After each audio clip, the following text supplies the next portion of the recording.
Enquanto o sol se punha sobre as curvas de concreto de Brasília, um jato particular cortava as nuvens com um destino que poucos conheciam, mas cujas consequências seriam sentidas em cada transação bancária do país.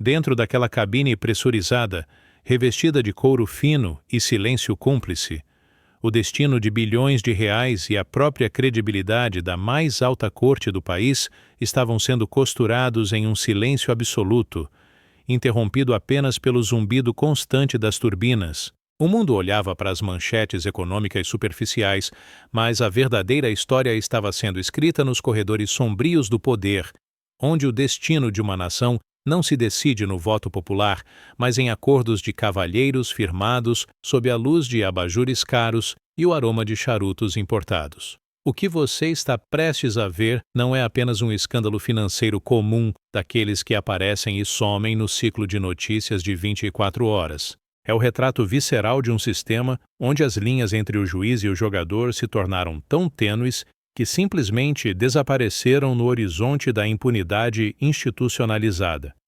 O Banco Master, uma instituição que surgiu das cinzas de bancos liquidados para dominar o mercado com uma agressividade sem precedentes, não era apenas um banco, era um cavalo de Troia, inserido cirurgicamente no coração do sistema financeiro brasileiro. E quando o Banco Central finalmente decidiu puxar o freio de mão, a rede de proteção foi ativada com uma velocidade que desafia a lógica jurídica e a decência pública. Algo não fecha no Supremo Tribunal Federal. As peças do tabuleiro estão se movendo de forma frenética, e o xeque-mate pode vir de onde ninguém espera. Prepare-se, porque a partir de agora, vamos entrar no labirinto de influência que liga banqueiros audaciosos, empresários ocultos que operam nas sombras e os ministros que detêm a palavra final sobre a vida, a liberdade e a propriedade de cada brasileiro. Este é o relato de como o dinheiro grosso comprou o silêncio e a proteção no lugar onde a justiça deveria ser cega, mas parece ter desenvolvido uma visão seletiva e extremamente lucrativa. Imagine um cenário onde um banco, combalido por investigações de fraude e lavagem de dinheiro, consegue paralisar investigações da Polícia Federal com uma única canetada. Imagine que essa canetada vem de um ministro que, dias antes, dividia o espaço confinado de um jato de luxo com os advogados da própria instituição que ele passaria a proteger. Isso não é ficção de um filme de espionagem de Hollywood. Isso é a realidade crua do Brasil em 2026. E o buraco é muito mais profundo do que as notícias de jornal permitem enxergar. Estamos falando de uma estrutura que desafia a soberania nacional e coloca em xeque a própria democracia. Para entender o presente, precisamos olhar para o homem que se tornou o rosto dessa crise sistêmica, Daniel Vorcaro. Ele não é um político eleito, mas agia com a desenvoltura de um arquiteto do poder absoluto. Vorcaro não construiu apenas um banco, ele construiu uma máquina de guerra financeira. Ele transformou o Banco Master em uma ferramenta de sucção de recursos, utilizando fundos de pensão municipais e estaduais, além de investimentos complexos e opacos, para inflar um império de papel que desafiava as leis da gravidade econômica. Mas nenhum império, por mais rico que seja, se sustenta sem uma guarda pretoriana disposta a tudo para manter o status quo e garantir que os segredos permaneçam enterrados. A entrada triunfal do ministro Dias Toffoli no cenário mudou completamente o curso da história.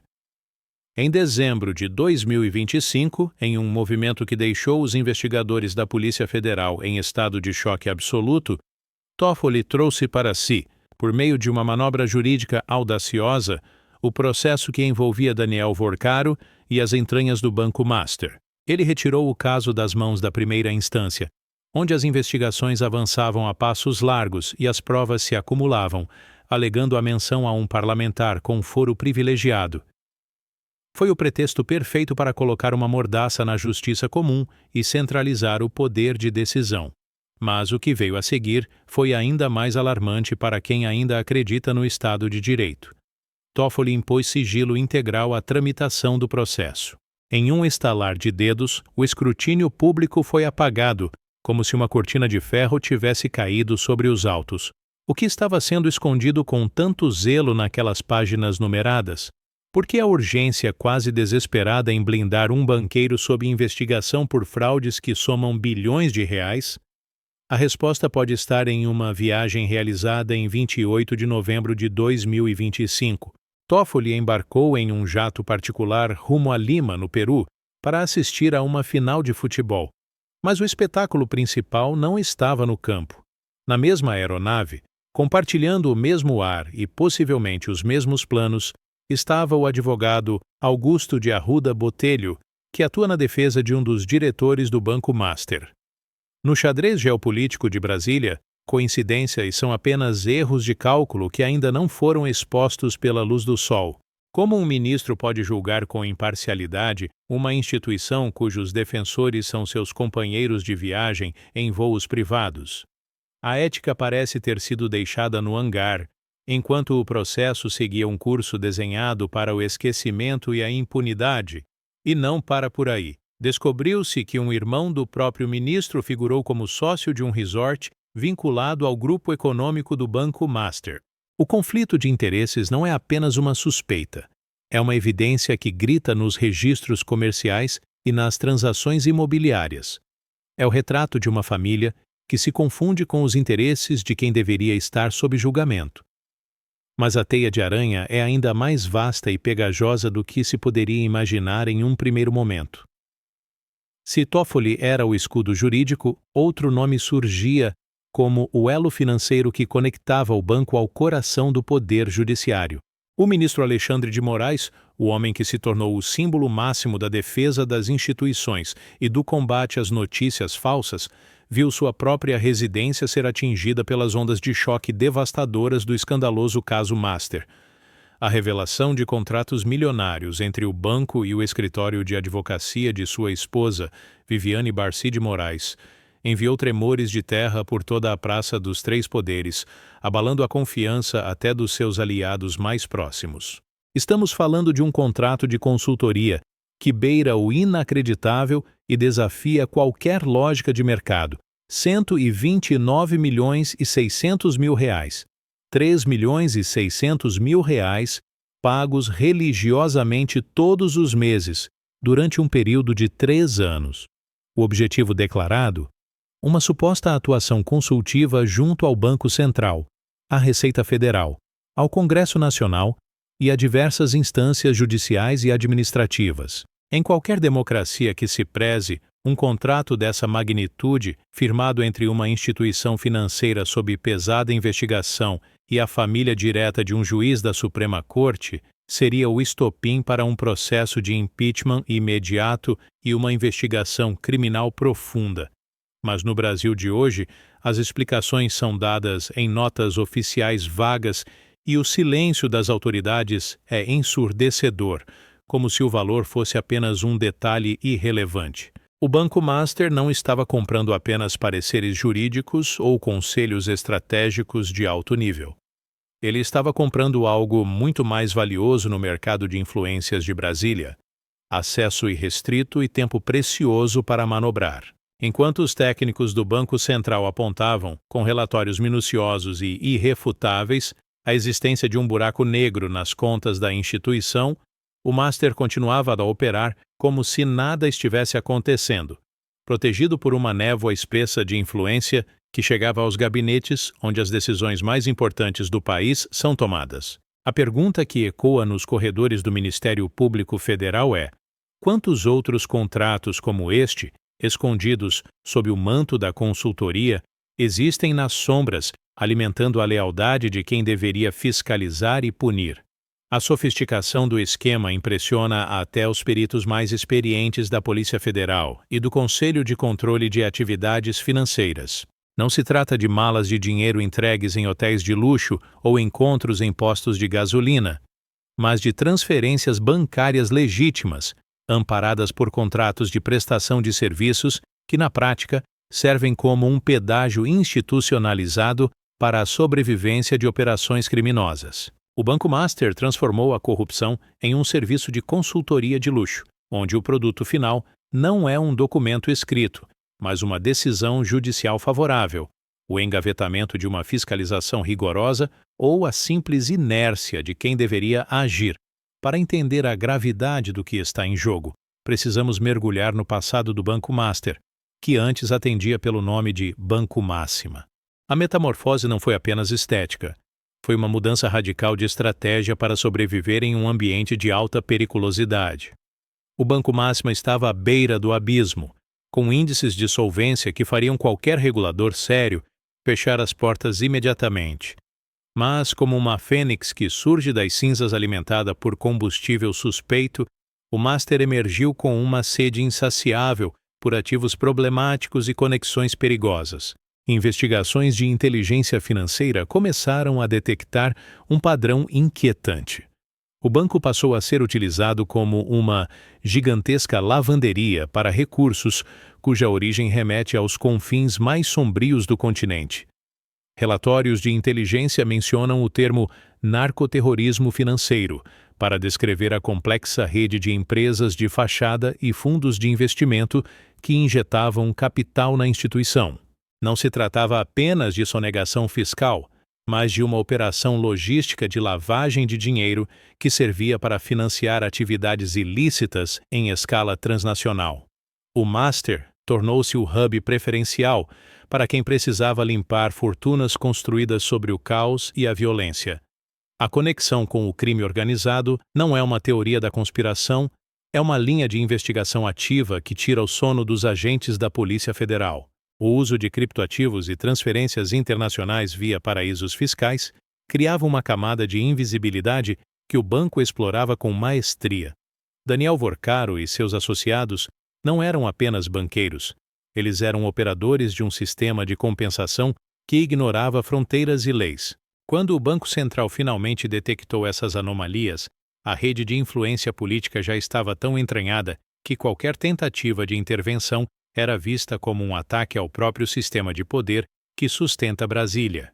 O Master também se especializou em capturar fundos de pensão de servidores públicos, prometendo retornos mirabolantes que nunca se materializariam.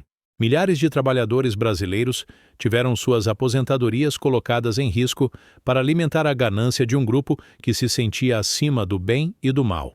Essa é a face mais cruel do escândalo: o uso do dinheiro do povo para comprar a proteção de quem deveria defender o povo.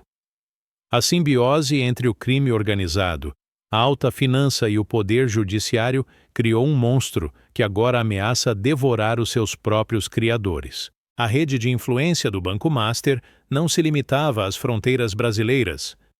Documentos obtidos por agências de inteligência estrangeiras sugerem que a instituição servia como um nó vital em uma rede global de movimentação de capitais de origem duvidosa.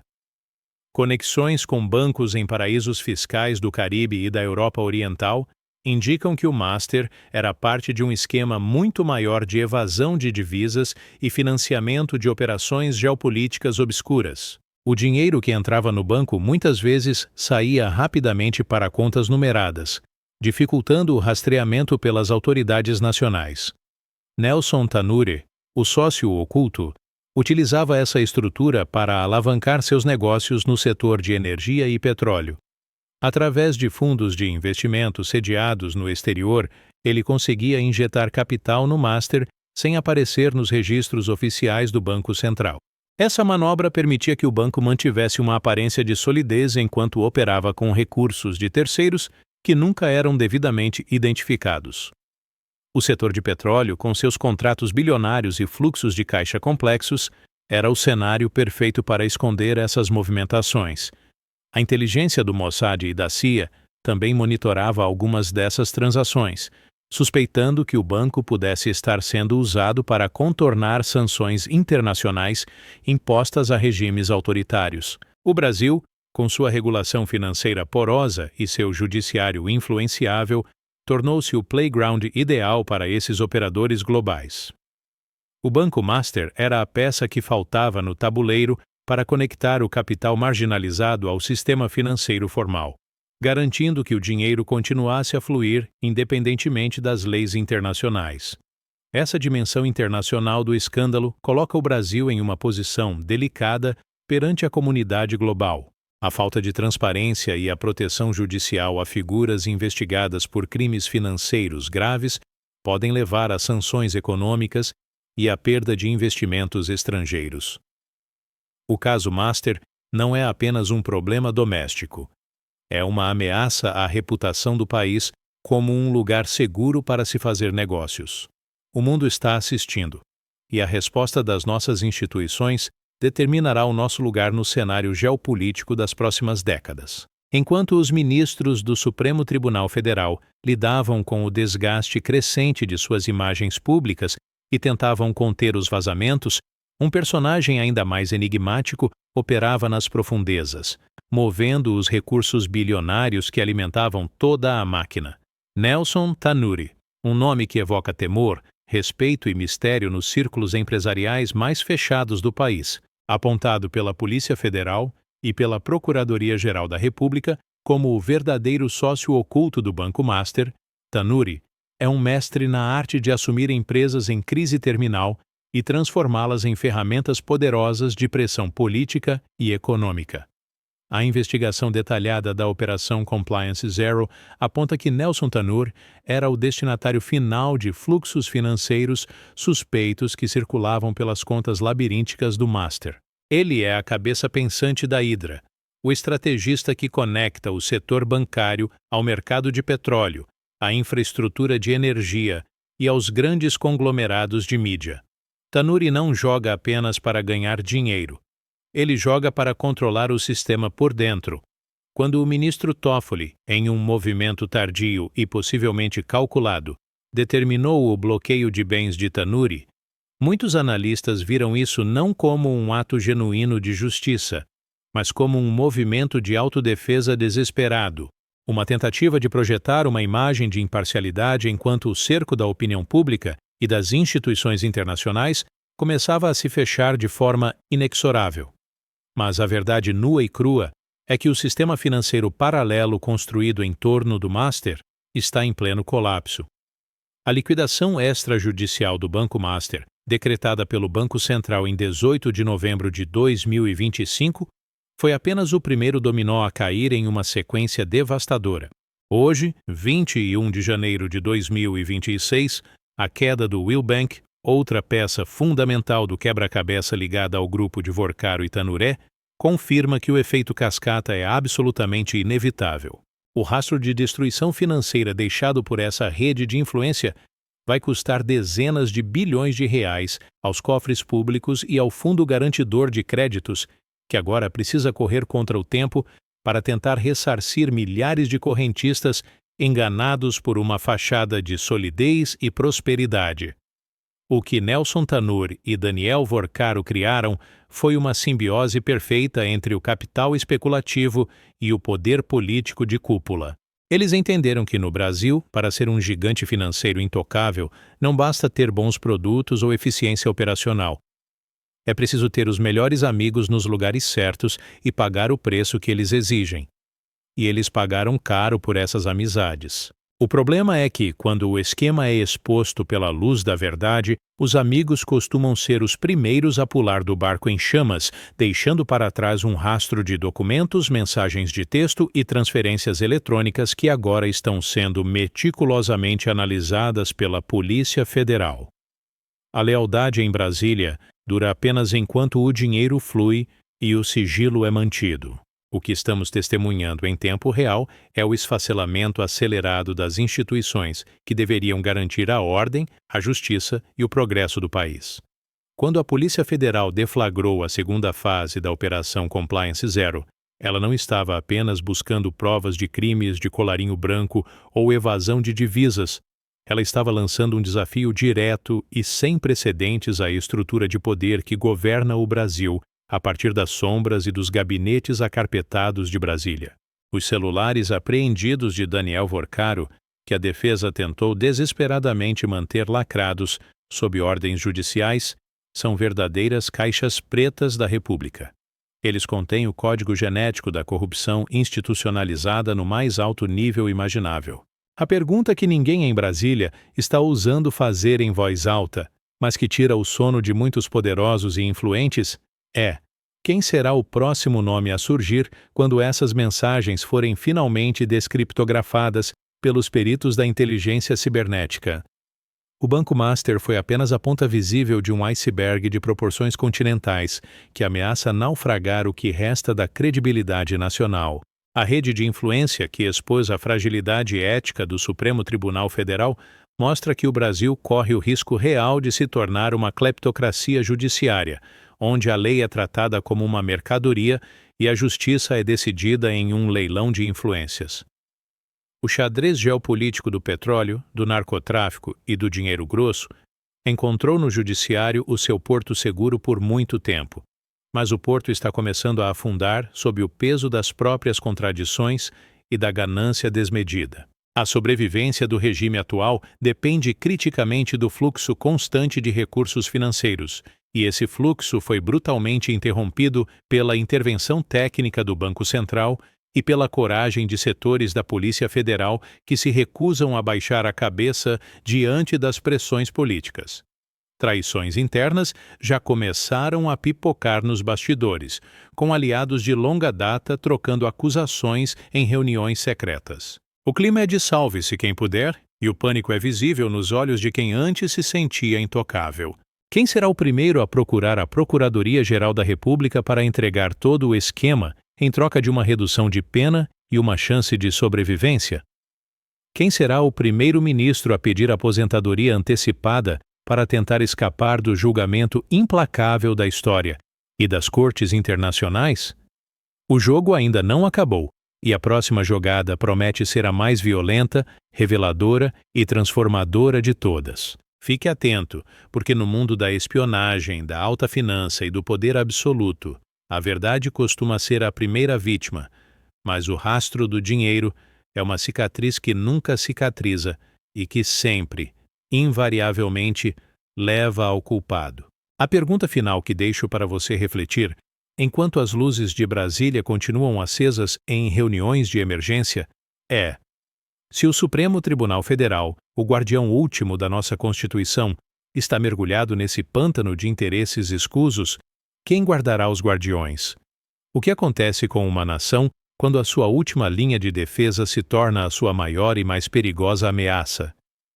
A resposta pode estar no próximo capítulo desta série investigativa, onde vamos revelar como o dinheiro do Master financiou campanhas eleitorais e comprou o silêncio de setores inteiros da mídia tradicional.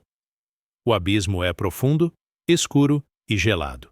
E nós acabamos de começar a nossa descida.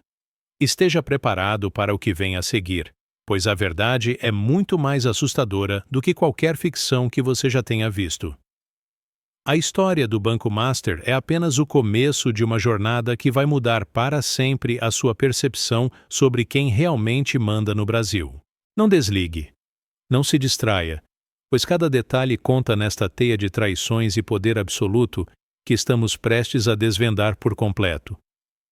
O rastro de destruição deixado por Daniel Vorcaro e Nelson Tanuri é apenas a ponta de um iceberg que envolve as mais altas esferas do poder executivo e legislativo. Nas próximas semanas, traremos revelações exclusivas sobre como o dinheiro desviado dos fundos de pensão foi usado para subornar parlamentares e garantir a aprovação de leis que favoreciam o conglomerado Master. A corrupção não é um acidente de percurso, é o motor que move a engrenagem de Brasília. A cada nova fase da Operação Compliance Zero, novas camadas de sujeira são expostas, revelando um esquema de proporções bíblicas que envolve desde pequenos prefeitos do interior até os gabinetes mais luxuosos da capital federal. O Brasil está diante de um espelho que reflete a sua face mais sombria, e a imagem que vemos é a de uma nação sequestrada por uma elite financeira que não conhece limites éticos ou morais. A justiça pode tardar, mas a verdade é implacável e não pode ser silenciada por canetadas ou contratos de consultoria milionários.